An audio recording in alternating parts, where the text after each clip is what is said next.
Chapter 20. Jonathan Harker's Journal. October 1st evening. I found Thomas Snelling in his house at Bethnal Green, but unhappily he was not in a condition to remember anything. The very prospect of beer which my expected coming had opened to him had proved too much, and he had begun too early on his expected debauch. I learned, however, from his wife, who seemed a decent poor soul, that he was only the assistant of Smollett, who of the two mates was the responsible person. So off I drove to Walworth, and found Mr. Joseph Smollett at home and in his shirt-sleeves, taking a late tea out of a saucer. He is a decent, intelligent fellow, distinctly a good, reliable type of workman, and with a headpiece of his own. He remembered all about the incident of the boxes, and from a wonderful dog-eared notebook, which he produced from some mysterious receptacle about the seat of his trousers, and which had hieroglyphical entries in thick, half-obliterated pencil, he gave me the destinations of the boxes. There were, he said, 6 in the cartload which he took from Carfax and left at 197 Chicksand Street, Mile End, Newtown, and another 6 which he deposited at Jamaica Lane, Bermondsey. If then the Count meant to scatter these ghastly refugees of his over London, these places were chosen as the first of delivery, so that later he might distribute more fully. The systematic manner in which this was done made me think that he could not mean to confine himself to 2 sides of London. He was now fixed on the far east on the northern shore, on the east of the southern shore, and on the south. The north and west were surely never meant to be left out of his diabolical scheme, let alone the city itself and the very heart of fashionable London in the southwest and west. I went back to Smollett and asked him if he could tell us if any other boxes had been taken from Carfax. He replied, "Well, governor, you've treated me very 'andsome." I had given him half a sovereign. "And I'll tell you all I know. I heard a man by the name of Bloxham say 4 nights ago in the R and Ounds in Pincher's Alley, as 'ow he and his mate had a rare dusty job in a old 'ouse at Purfleet. There ain't a many such jobs as this 'ere, and I'm thinking that maybe Sam Bloxham could tell you summat." I asked if he could tell me where to find him. I told him that if he could get me the address, it would be worth another half sovereign to him. So he gulped down the rest of his tea and stood up, saying that he was going to begin the search then and there. At the door he stopped and said, "Look 'ere, governor, there ain't no sense in me a-keepin' you 'ere. I may find Sam soon, or I mayn't. But anyhow he ain't like to be in a way to tell you much tonight. Sam is a rare one when he starts on the booze. If you can give me an envelope with a stamp on it, and put your address on it, I'll find out where Sam is to be found and post it you tonight. But you'd better be up arter him soon in the mornin'. Never mind the booze the night afore." This was all practical, so one of the children went off with a penny to buy an envelope and a sheet of paper, and to keep the change. When she came back, I addressed the envelope and stamped it, and when Smollett had again faithfully promised to post the address when found, I took my way to home. We're on the track anyhow. I am tired tonight, and I want to sleep. Mina is fast asleep and looks a little too pale. Her eyes look as though she had been crying. Poor dear, I've no doubt it frets her to be kept in the dark, and it may make her doubly anxious about me and the others. But it is best as it is. It is better to be disappointed and worried in such a way now than to have her nerve broken. The doctors were quite right to insist on her being kept out of this dreadful business. I must be firm, for on me this particular burden of silence must rest. I shall not ever enter on the subject with her under any circumstances. Indeed, it may not be a hard task after all, for she herself has become reticent on the subject, and has not spoken of the Count or his doings ever since we told her of our decision. October 2nd evening, a long and trying and exciting day. By the first post I got my directed envelope with a dirty scrap of paper enclosed, on which was written with a carpenter's pencil in a sprawling hand, "Sam Bloxham, Corkrans, 4 Poters Court, Bartle Street, Walworth, Arsk, for the Depite." I got the letter in bed and rose without waking Mina. She looked heavy and sleepy and pale, and far from well. I determined not to wake her, but that when I should return from this new search, I would arrange for her going back to Exeter. I think she would be happier in our own home, with her daily tasks to interest her, than in being here amongst us and in ignorance. I only saw Dr. Seward for a moment, and told him where I was off to, promising to come back and tell the rest so soon as I should have found out anything. I drove to Walworth and found, with some difficulty, Potter's Court. Mr. Smollett's spelling misled me, as I asked for Potter's Court instead of Potter's Court. However, when I had found the court, I had no difficulty in discovering Corcoran's lodging-house. When I asked the man who came to the door for the Depite, he shook his head and said, I don't know him.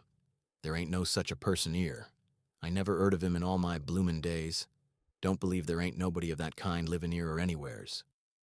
I took out Smollett's letter, and as I read it, it seemed to me that the lesson of the spelling of the name of the court might guide me. "What are you?" I asked. "I'm the deputy," he answered. I saw at once that I was on the right track. Phonetic spelling had again misled me. A half-crown tip put the deputy's knowledge at my disposal, and I learned that Mr. Bloxam, who had slept off the remains of his beer on the previous night at Corcoran's, had left for his work at Poplar at 5 o'clock that morning. He could not tell me where the place of work was situated, but he had a vague idea that it was some kind of a newfangled warehouse, and with this slender clue, I had to start for Poplar. It was 12 o'clock before I got any satisfactory hint of such a building, and this I got at a coffee shop where some workmen were having their dinner. One of them suggested that there was being erected at Cross Angel Street a new cold storage building, and as this suited the condition of a newfangled warehouse, I at once drove to it. An interview with a surly gatekeeper and a surlier foreman, both of whom were appeased with the coin of the realm, put me on the track of Bloxam. He was sent for on my suggestion that I was willing to pay his day's wages to his foreman for the privilege of asking him a few questions on a private matter. He was a smart enough fellow, though rough of speech and bearing. When I had promised to pay for his information and given him an earnest, he told me that he had made 2 journeys between Carfax and a house in Piccadilly, and had taken from this house to the latter 9 great boxes, main heavy ones, with a horse and cart hired by him for this purpose. I asked him if he could tell me the number of the house in Piccadilly, to which he replied, "Well, governor, I forgets the number, but it was only a few door from a big white church or something of the kind, not long built. It was a dusty old house, too, though nothing to the dustiness of the house we took the bloomin' boxes from." "How did you get in if both houses were empty?" "There was the old party what engaged me a-waitin' in the house at Purfleet. He helped me to lift the boxes and put them in the dray. Curse me, but he was the strongest chap I ever struck, and him a old feller with a white mustache, one that thin you would think he couldn't throw a shatter." How this phrase thrilled through me. Why, he took up his end of the boxes like they was pounds of tea, and me a puffin' and a blowin' afore I could up-end mine anyhow, and I'm no chicken neither. "How did you get into the house in Piccadilly?" I asked. He was there too. He must have started off and got there afore me, for when I rung o' the bell, he kem and opened the door hisself and helped me carry the boxes into the 'all. "The whole 9?" I asked. "Yus. There was 5 in the first load and 4 in the second. It was main dry work, and I don't so well remember how I got home." I interrupted him. "Were the boxes left in the hall?" "Yus. It was a big 'all, and there was nothing else in it." I made one more attempt to further matters. "You didn't have any key?" "Never used no key nor nothink. The old gent, he opened the door hisself and shut it again when I druv off. I don't remember the last time, but that was the beer." "And you can't remember the number of the house?" "No, sir, but you needn't have no difficulty about that. It's a iron with a stone front with a bow on it, and I steps up to the door. I know them steps, having to carry the boxes up with 3 loafers what come round to earn a copper. The old gent give them shillin's, and they seein' they got so much, they wanted more. But he took one of them by the shoulder and was like to throw him down the steps till the lot of them went away cussin'. I thought that with this description I could find the house, so having paid my friend for his information, I started off for Piccadilly. I had gained a new, painful experience. The Count could, it was evident, handle the earth boxes himself. If so, time was precious, for now that he had achieved a certain amount of distribution, he could, by choosing his own time, complete the task unobserved. At Piccadilly Circus, I discharged my cab and walked westward. Beyond the Junior Constitutional, I came across the house described and was satisfied that this was the next of the lairs arranged by Dracula. The house looked as though it had been long untenanted. The windows were encrusted with dust and the shutters were up. All the framework was black with time, and from the iron the paint had mostly scaled away. It was evident that up to lately there had been a large notice board in front of the balcony. It had, however, been roughly torn away, the uprights which had supported it still remaining. Behind the rails of the balcony I saw there were some loose boards whose raw edges looked white. I would have given a good deal to have been able to see the notice board intact, as it would, perhaps, have given some clue to the ownership of the house. I remembered my experience of the investigation and purchase of Carfax, and I could not but feel that if I could find the former owner, there might be some means discovered of gaining access to the house. There was at present nothing to be learned from the Piccadilly side, and nothing could be done. So I went around to the back to see if anything could be gathered from this quarter. The mews were active, the Piccadilly houses being mostly in occupation. I asked one or two of the grooms and helpers whom I saw around if they could tell me anything about the empty house. One of them said that he heard it had lately been taken, but he couldn't say from whom. He told me, however, that up to very lately there had been a notice board of "for sale" up, and that perhaps Mitchell, Sons, and Candy, the house agents, could tell me something, as he thought he remembered seeing the name of that firm on the board. I did not wish to seem too eager, or to let my informant know or guess too much, so thanking him in the usual manner, I strolled away. It was now growing dusk, and the autumn night was closing in, so I did not lose any time. Having learned the address of Mitchell, Sons, and Candy from a directory at the Berkeley, I was soon at their office in Sackville Street. The gentleman who saw me was particularly suave in manner, but uncommunicative in equal proportion. Having once told me that the Piccadilly house, which throughout our interview he called a mansion, was sold, he considered my business as concluded. When I asked who had purchased it, he opened his eyes a thought wider, and paused a few seconds before replying, "It is sold, sir." "Pardon me," I said with equal politeness, "but I have a special reason for wishing to know who purchased it." Again he paused longer and raised his eyebrows still more. "It is sold, sir," was again his laconic reply. "Surely," I said, "you do not mind letting me know so much." "But I do mind," he answered. "The affairs of their clients are absolutely safe in the hands of Mitchell, Sons, and Candy." This was manifestly a prig of the first water, and there was no use arguing with him. I thought I had best meet him on his own ground, so I said, "Your clients, sir, are happy in having so resolute a guardian of their confidence. I am myself a professional man." Here I handed him my card. In this instance, I am not prompted by curiosity. I act on the part of Lord Godalming, who wishes to know something of the property which was, he understood, lately for sale. These words put a different complexion on affairs. He said, "I would like to oblige you if I could, Mr. Harker, and especially would I like to oblige his lordship. We once carried out a small matter of renting some chambers for him when he was the Honorable Arthur Holmwood. If you will let me have his lordship's address, I will consult the house on the subject, and will, in any case, communicate with his lordship by tonight's post. It will be a pleasure if we can so far deviate from our rules as to give the required information to his lordship." I wanted to secure a friend, and not to make an enemy, so I thanked him, gave the address at Dr. Seward's, and came away. It was now dark, and I was tired and hungry. I got a cup of tea at the Aerated Bread Company and came down to Purfleet by the next train. I found all the others at home.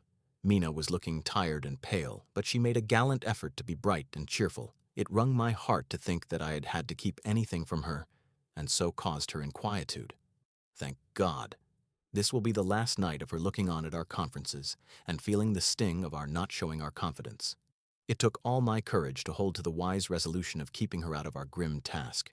She seems somehow more reconciled, or else the very subject seems to have become repugnant to her, for when any accidental allusion is made, she actually shudders. I am glad we made our resolution in time, as with such a feeling as this, our growing knowledge would be torture to her. I could not tell the others of the day's discovery till we were alone.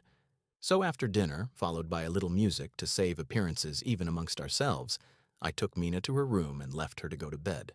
The dear girl was more affectionate with me than ever, and clung to me as though she would detain me. But there was much to be talked of, and I came away. Thank God, the ceasing of telling things has made no difference between us. When I came down again, I found the others all gathered round the fire in the study.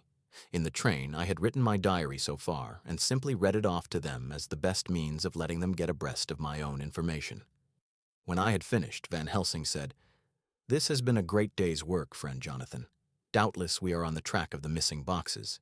If we find them all in that house, then our work is near the end, but if there be some missing, we must search until we find them. Then shall we make our final coup and hunt the wretch to his real death." We all sat silent a while, and all at once Mr. Morris spoke. "Say, how are we going to get into that house?" "We got into the other," answered Lord Godalming quickly. "But, Art, this is different. We broke house at Carfax, but we had night and a walled park to protect us. It will be a mighty different thing to commit burglary in Piccadilly, either by day or night. I confess I don't see how we are going to get in unless that agency duck can find us a key of some sort." Lord Godalming's brows contracted, and he stood up and walked about the room. By and by he stopped and said, turning from one to another of us, Quincy's head is level. This burglary business is getting serious. We got off once all right, but we have now a rare job on hand, unless we can find the Count's key basket.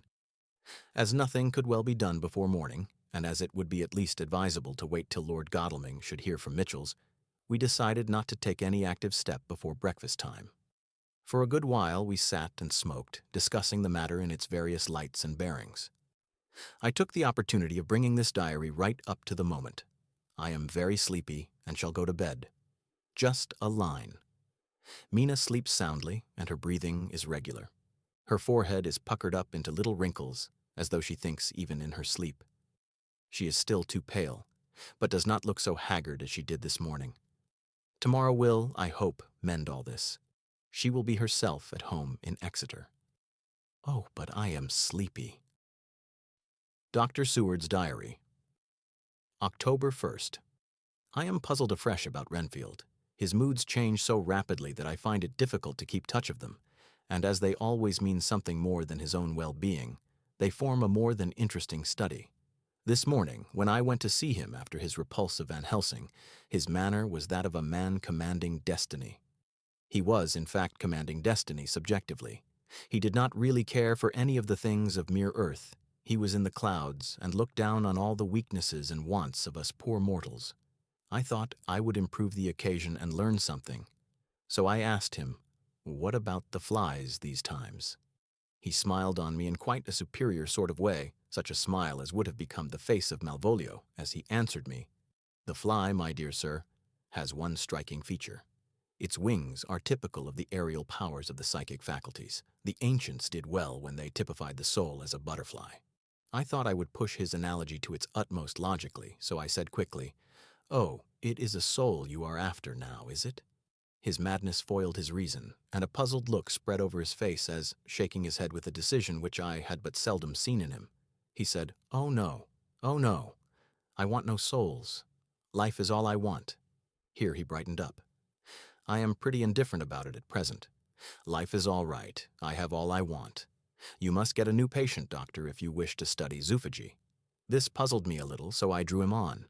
"Then you command life. You are a god, I suppose." He smiled with an ineffably benign superiority. "Oh no, far be it from me to arrogate to myself the attributes of the deity. I am not even concerned in his especially spiritual doings.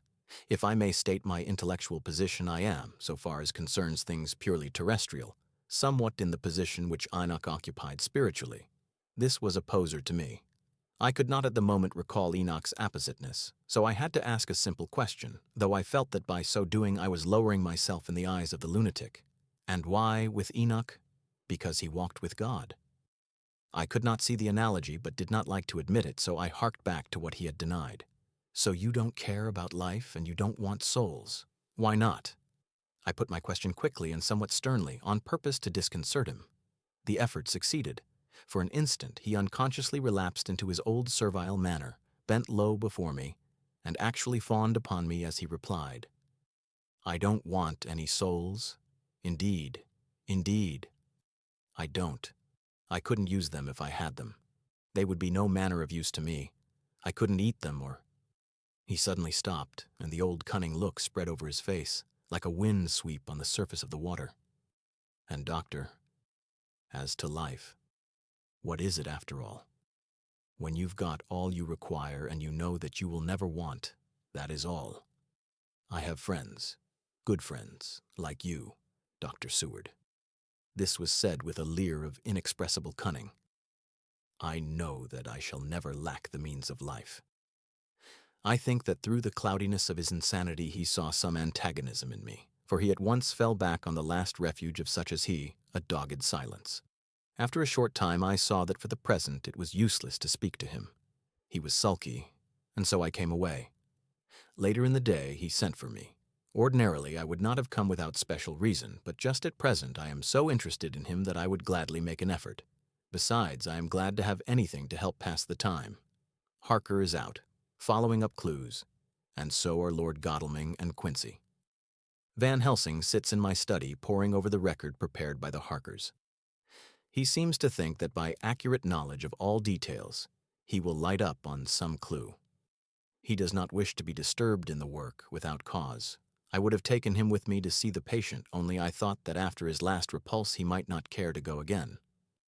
There was also another reason. Renfield might not speak so freely before a third person as when he and I were alone. I found him sitting in the middle of the floor on his stool, a pose which is generally indicative of some mental energy on his part. When I came in, he said at once, as though the question had been waiting on his lips, "What about souls?" It was evident then that my surmise had been correct. Unconscious cerebration was doing its work, even with the lunatic. I determined to have the matter out. "What about them yourself?" I asked. He did not reply for a moment, but looked all around him and up and down, as though he expected to find some inspiration for an answer.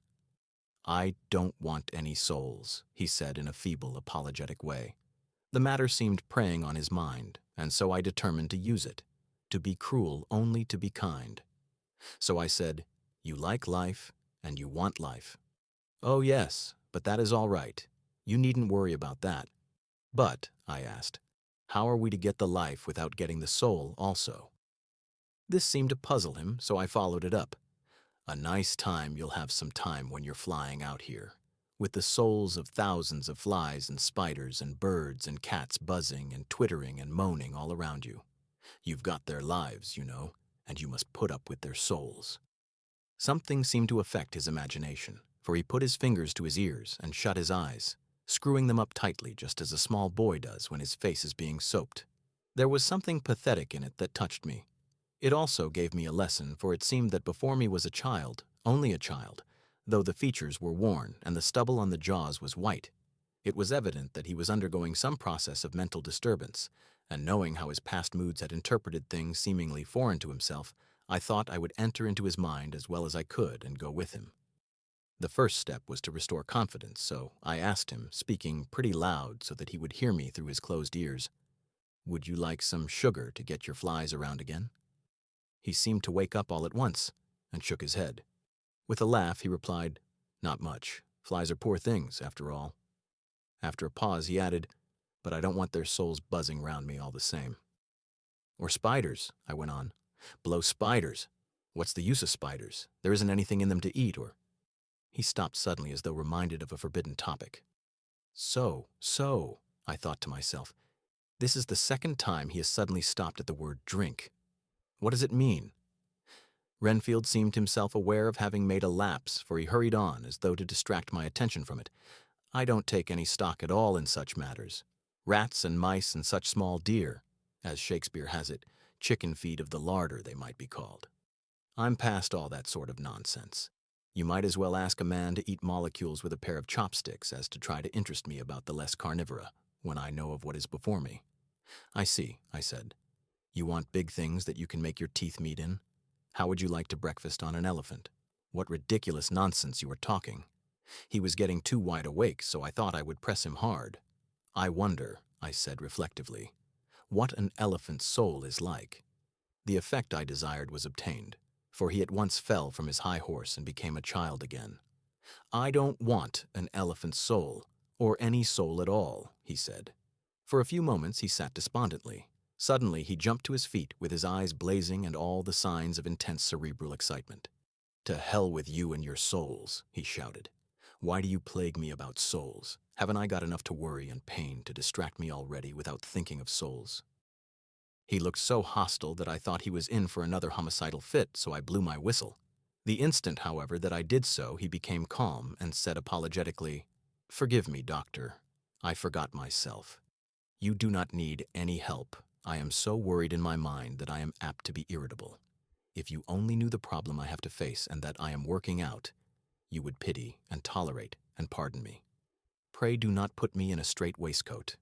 I want to think, and I cannot think freely when my body is confined. I am sure you will understand." He had evidently self-control, so when the attendants came, I told them not to mind, and they withdrew. Renfield watched them go. When the door was closed, he said with considerable dignity and sweetness, "Dr. Seward, you have been very considerate towards me. Believe me that I am very, very grateful to you. I thought it well to leave him in this mood, and so I came away. There is certainly something to ponder over in this man's state. Several points seem to make what the American interviewer calls a story. if one could only get them in proper order. Here they are. Will not mention drinking. Fears the thought of being burdened with the soul of anything. Has no dread of wanting life in the future. Despises the meaner forms of life altogether, though he dreads being haunted by their souls. Logically, all these things point one way. He has assurance of some kind that he will acquire some higher life. He dreads the consequence, the burden of a soul. Then, it is a human life he looks to.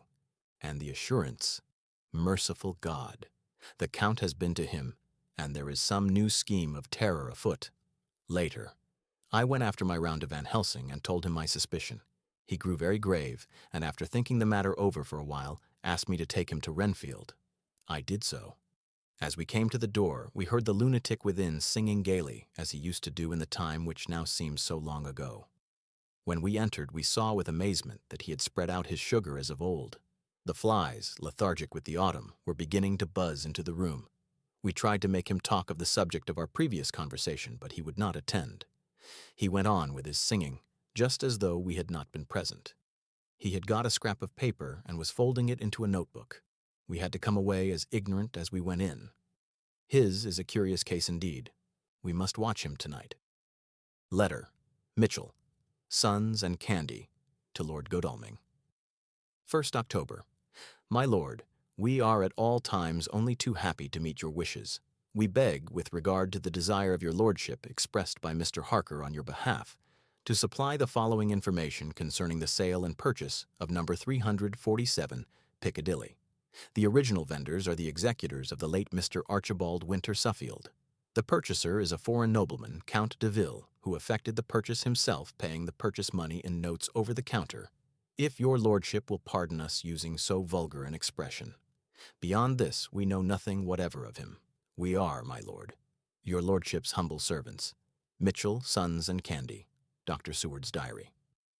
October 2nd. I placed a man in the corridor last night and told him to make an accurate note of any sound he might hear from Renfield's room, and gave him instructions that if there should be anything strange, he was to call me. After dinner, when we had all gathered round the fire in the study, Mrs. Harker having gone to bed, we discussed the attempts and discoveries of the day. Harker was the only one who had any result, and we are in great hopes that his clue may be an important one. Before going to bed, I went round to the patient's room and looked in through the observation trap. He was sleeping soundly, his heart rose and fell with regular respiration. This morning the man on duty reported to me that a little after midnight he was restless and kept saying his prayers somewhat loudly. I asked him if that was all. He replied that it was all he heard. There was something about his manner, so suspicious that I asked him point blank if he had been asleep. He denied sleep, but admitted to having dozed for a while. It is too bad that men cannot be trusted unless they are watched.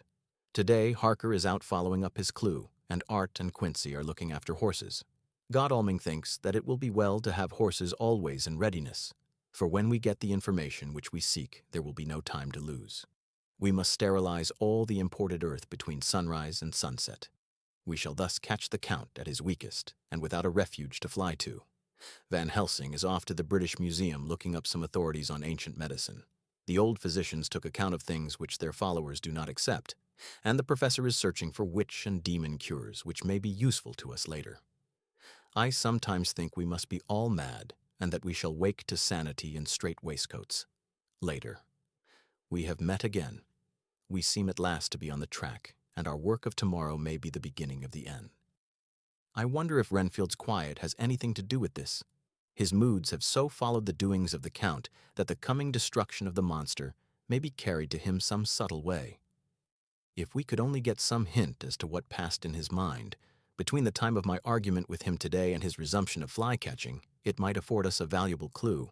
He is now seemingly quiet for a spell. Is he? That wild yell seemed to come from his room. The attendant came bursting into my room and told me that Renfield had somehow met with some accident. He had heard him yell, and when he went to him found him lying on his face on the floor, all covered with blood. I must go at once.